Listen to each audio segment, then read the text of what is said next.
Hello and welcome to Your Wealthy Self with me, Regina Martinelli. This show is about money and a whole lot more. Here we focus on you being able to expand your capacity for money, success, abundance, and inner wealth. And for you to have what's important to you inside and out so you can have the experience of your own wealthy self. So in this show, we really stand in that you can have whatever it is you want, that you can do it without struggle. And you can do it with ease and certainty because you are enough to have what it is that you desire. You don't have to do, produce, or be anything different than you are right now to have a beautiful experience of yourself, your life, and it feeling wealthy in all areas. So today's one of those days where I want to talk about something more. There's been something that I've been sitting with myself and kind of steeping myself in from a personal experience that I had. Have you ever been challenged by something that you weren't expecting? Maybe it was like a snarky comment from somebody that came across text or email, or a business opportunity fell through, something just went haywire, and you have this tendency to be like, life is so tough, it sucks, there's all these things, like, of course this happened, blah, blah, blah. And all this stuff rolls in your head, all this negativity and all this upset, anger, and distrust. Yet, I've had that same experience. I want to do the same thing, but I didn't.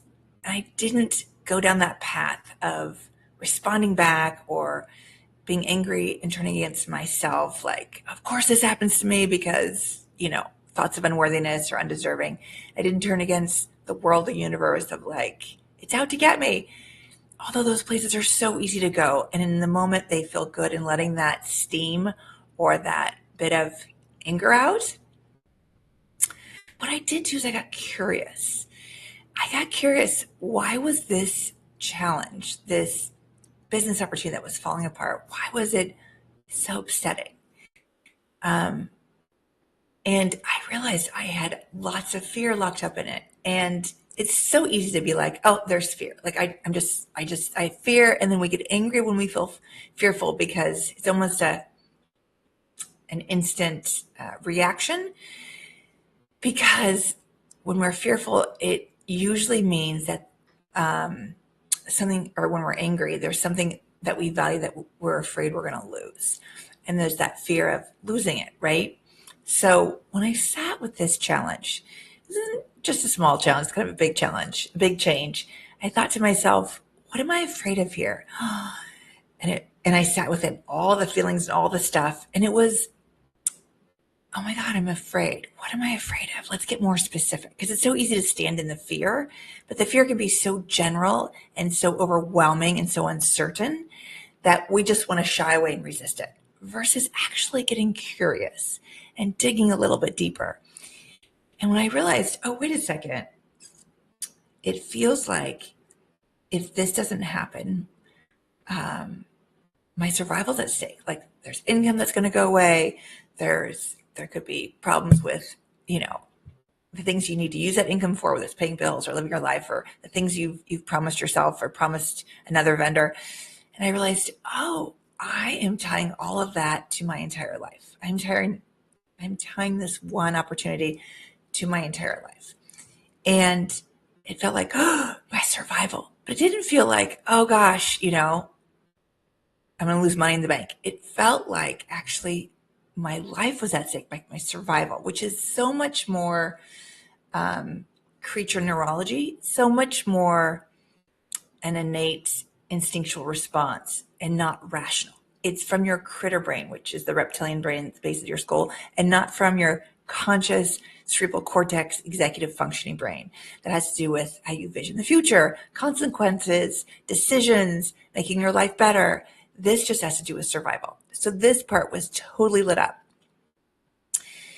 And, and rationally I can say, oh no, it's fine. But my critter brain wanted to pounce. It wanted to perceive it as an attack. My body was ready to respond.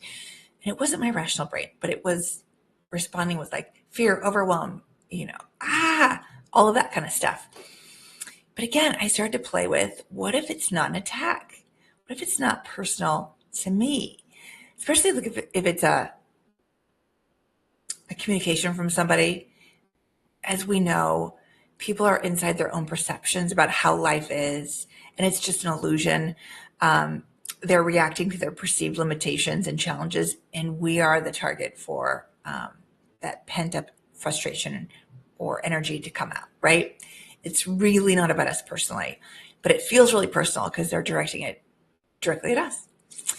But we also know in those times, like when I'm realizing that there's this business opportunity that's falling through and it feels like my survival's at stake, it's not a threat to my survival. I know this because I'm here. I'm alive. I'm in this moment. And I know that because I'm breathing, I'm talking, I'm walking around, I'm aware enough to take this all in, right? So I'm actually not at risk. Like it's not a momentary, oh my gosh, the line's about to pounce, even though it can feel that way.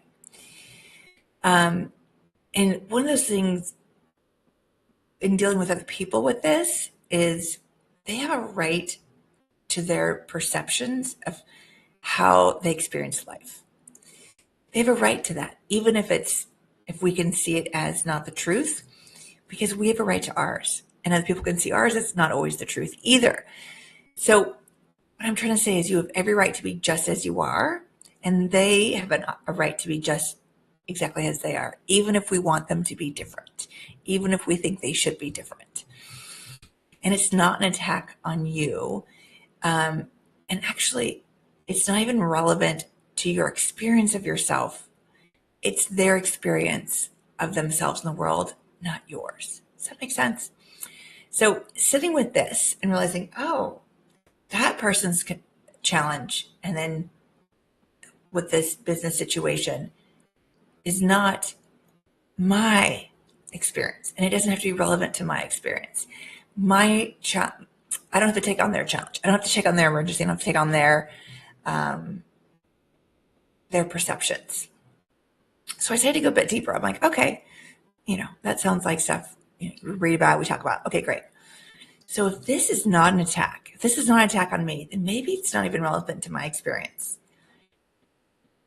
So have you ever had something go wrong and you've reacted this way for yourself? Like you felt like your safety's at risk, or your well-being? Well, that's what it felt like. My survival's at stake. And as I said, it wasn't. Realistically, my internal nervous system was going into fight, flight, and freeze, right? But I decided to look at it from a different place. Instead of following the road that my critter brain, my reptilian brain, was coding it as a threat to my survival, what if this was just the universe's way of moving something out that no longer aligned with me? Okay, now that's a little more interesting, right? What if this change in opportunity is really the way of the universe saying this no longer resonates with the frequency that you're at and where you are now? So we need to move this out, and we're going to move it out this way because you obviously aren't going to do it. And then my wanting to hold on to it with both hands and fight and claw and keep it is really coming from a scarcity belief and a not trusting that something more and something better is coming, that there's always more coming, because there is always more coming. But maybe it is my scarcity belief that's running, that sees this as a challenge and sees this as, oh my gosh, my survival's at stake. There's a threat to my safety, my security, all of these things. When really it's just the universe actually bringing me what I want, what I've been imprinting, intentioning, and trying to manifest. And I can't see it because I only view it as a challenge because it's a change. And there's two thoughts on this, because as I've talked about before in earlier episodes, but I'll talk about this here. When you have changes in your life or in your system, transformational, whatever it is, your critter brain is only interested in your survival, absolutely only interested in your survival, does not care about the quality of your life, does not care about how loved or safe you feel. It wants to know if you're alive. Are you surviving? Are you survived? Did you survive? It doesn't care if you're in debt because you survived it this far. Then it's something you can survive. No need to change it. It is too afraid, your critter brain, of change because it's not sure you'll survive the change. It knows you can survive the current situation you're in. It's not sure you can survive the change. So what's interesting is your executive functioning brain that comes online our mid-20s fully versus the critter brain is online fully in utero before we're even born. This one, cerebral cortex, is in charge of, again, the quality of our life, how wonderful our relationships are, consequences, our imagination, our envisioning of the future, our preferences, all these wonderful things. It wants change. It wants something better, something less stressful, something more amenable, maybe a better partnership, maybe a better business relationship, maybe more money, more ease, more freedom, more certainty, more direction and purpose, more self-appreciation, all those things. Your critter brain does not. So change feels like a threat. Change from what it's known that it knows it can survive feels like an attack.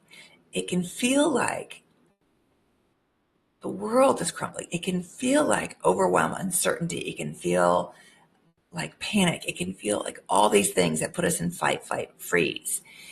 And it's that thing where the critter brain goes, I don't know if I can survive this. When your cerebral cortex goes, oh, I know it'll be so much better when I double my money. I know it's so much better when I don't have this client anymore. When I have this other client who's more aligned with my values and how we work with each other, or just those types of things.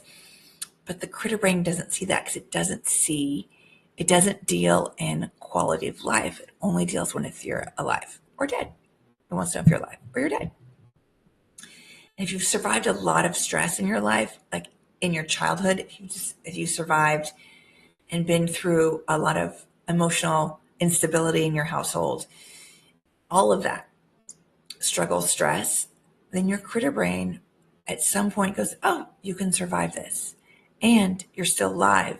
So it's actually that struggle and stress and instability that you need to make sure that you're surviving. Let me say that again. The critter brain, what you have survived, the critter brain then decides that's what you need to make sure you're still alive. So I've talked about this before where you have, you grew up with people hitting you on the head with a hammer, whether it's literally or figuratively in your household. As you grow up, you're like, oh my God, I'm so glad to get out of this household. I'm tired of being hit on the head by a hammer. I'm out. And your ring every time you got hit goes, oh, are we alive? Oh, we're alive. Oh, are we alive? Oh, we're alive. Okay, we survived. And then you grow up, you get your own money, income, means of getting out of the house. You get a driver's license and a key to a new apartment, and you leave the hammer hitters. And you feel at peace. Your rational cerebral cortex brain's like, oh, finally I'm out of here. The critter brain is like, how do we know we're alive? How do we know? There's no one hitting us. How do we know? We need to be hit on the head to know that we're still alive. We're the hammer hitters. And it will start to send out signals looking for hammer hitters. This is where you get neighbors, boss, friendships, relationships, coworkers who start doing that same thing to you that people you lived with did. There was a sibling, a parent, a grandparent, somebody in your primary household growing up. And it feels like the same response. Like, I can't speak up. I can't be myself. I can't be too successful. I can't be too shiny and bright. I can't be too happy. I'm always in trouble. They don't see me. All those things. The critter brain is looking for that to repeat that pattern to know that you're safe. So when change happens, even if it's change for the better, your critter brain sees that as a threat and responds that way because it likes the status quo. No matter how unhappy your cerebral cortex is, the critter brain's like, yes, it proves that we're alive.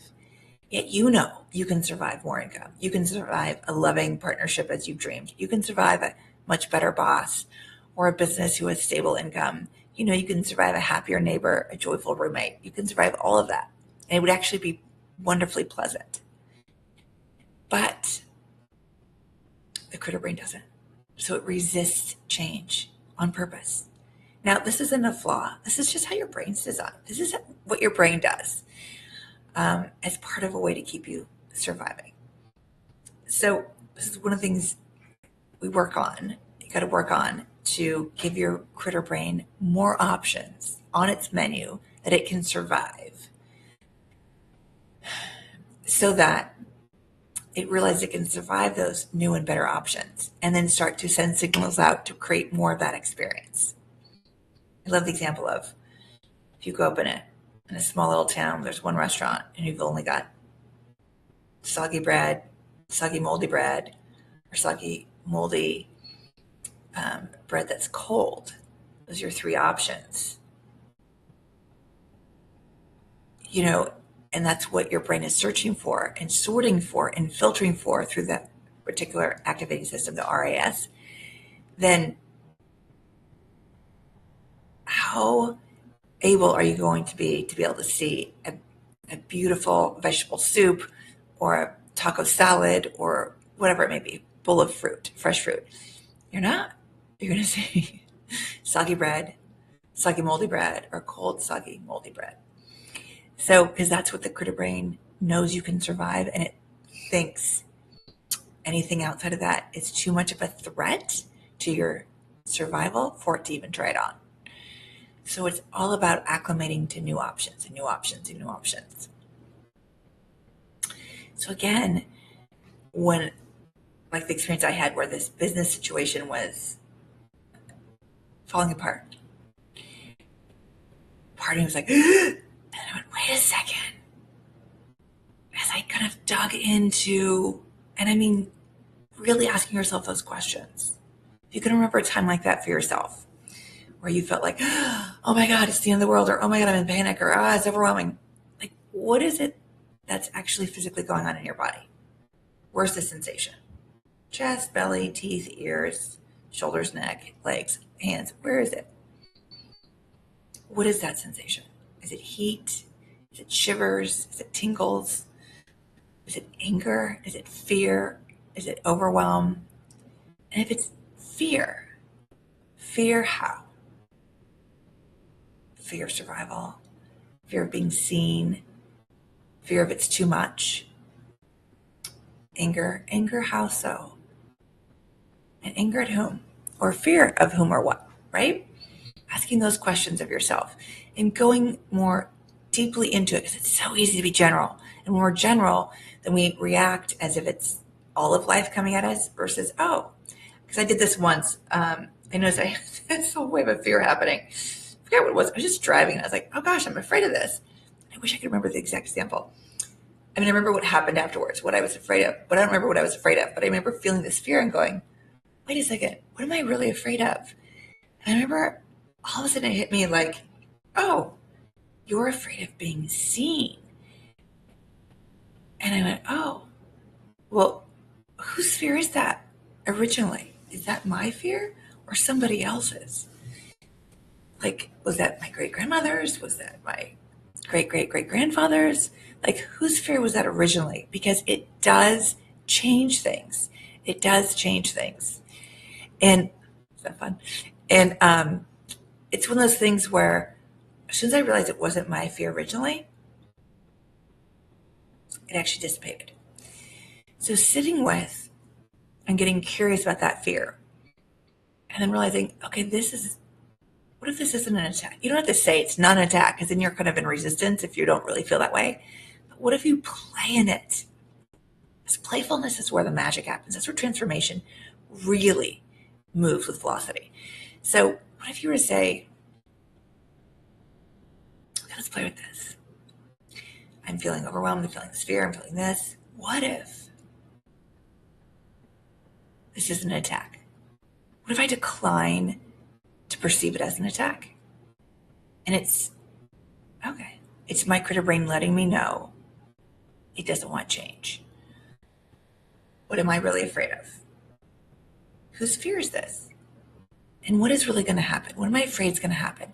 As soon as we just hold the emotion and we don't actually look at, oh, I'm afraid I'm going to have to go get a new tire on my car. Oh my gosh. I mean, that's easier to do. That's not so scary. It's not this. It's more like this. It's annoying. It's inconvenient.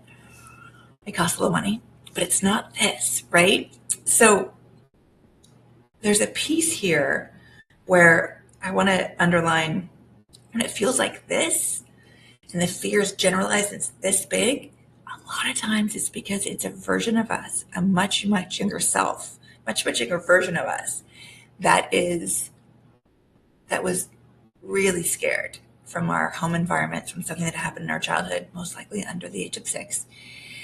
And that version is getting relit up. And it's reacting, that version of us, to this challenge that is happening in our adult life. In our adult life, where we have a lot more capabilities, abilities, my computer, and understanding on how to process through this. But when our much younger selves did not. So it felt like the fear was this big because our world is this big. And something in our household where we have a parent who doesn't have emotional stability that does this, super angry and then super calm, then super angry and super calm, or there's other tumultuousness going on. It can feel like this big to a very younger version of you, a much, much younger person who doesn't have the capabilities to understand what's going on in the world and make sense of it. So it becomes like all of their world, and then they think it's them. They think it's about them. So it starts to feel like, oh, this is an attack. This is an attack. And all that stuff gets lit up from when we were 3, 4, 5 to our adult selves, 40, 50, 60 years of old age. And it can be overwhelming because that's how overwhelming and that's how big that emotion was to such a little body. So again, it's the critter brain doing its thing to keep you safe. At the same time, it feels like an attack. Yeah. Brain's a funny thing, isn't it? But the great thing is we have tools. We have all the tools. All the stuff is revisable. And we're lucky because we know so much now. We know so much now at this day and age. So again, maybe it's not an attack. Maybe it's the universe's way of moving something out that no longer resonates with your frequency and what your purpose is anymore and what you're up to. And it's showing you what is up for revision. Because my holding on to an old situation from a place of not wanting change or needing to have consistency so I feel safe, it's just a scarcity belief running. That's what I realized. Because somewhere deep down, I believe that there wasn't enough, or that I don't trust that more good things are coming. This fixation on trying to keep things the same when they are shifting and moving out is coming from my own fears, my own doubt of uncertainty and not being able to trust. Even when the universe is bringing me what I want, bring me a better experience of this business opportunity, the next iteration. But our critter brain doesn't know that we can survive this change when our executive brain does know. So here's my trick for getting through this, is to get quiet. When there's less noise within, you can actually access the quiet, the stillness, the clarity from inside. And you'll find this gentle space of fertile ground for you to imprint your desires. So instead of trying to push through like with a cookie cutter through old stale dough, you can actually go quiet and not be in fight, flight, or freeze. From here in this quiet, you can put your preferences in for what you want instead of trying to shove, control, or force what you want. Like, I gotta get through this thing. It's just another form of control without trust. So take a breath and realize you are actually safe in this moment. And it's in this moment where magic is found in the quiet self. And access the quiet, the stillness, and the clarity from inside. This is a chance for change in the best way.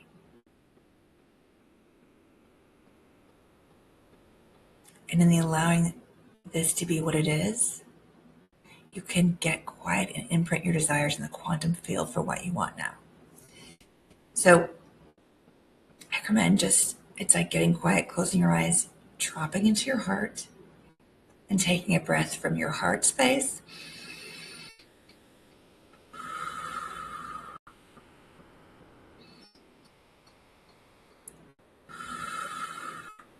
A couple of breaths there. And decide to decline to perceive this as an attack. It's just the universe showing you what's up for revision and finding the wisdom that's there. So I wanted to pull a card from this great deck by Colette Baron Reed. I love her stuff. It's called the Spirit Animal Oracle. I said, what would be a good card for this? It was the White Raven Spirit, and it's called Trust in the Magic. And basically it says, the universe is always conspiring on your behalf. It is bringing you things that you may not see them as synchronistic yet, but they're bringing things to you to create this beautiful experience of your life. And trust in that. Trust in the magic. Because the magic is in the stillness, and it's able to flourish and come through your wisdom in that place. And with that, I will let you know I love and adore you. You are incredibly beautiful and precious beings. And please know you're enough just the way you are. And I will see you next time. And if you want to,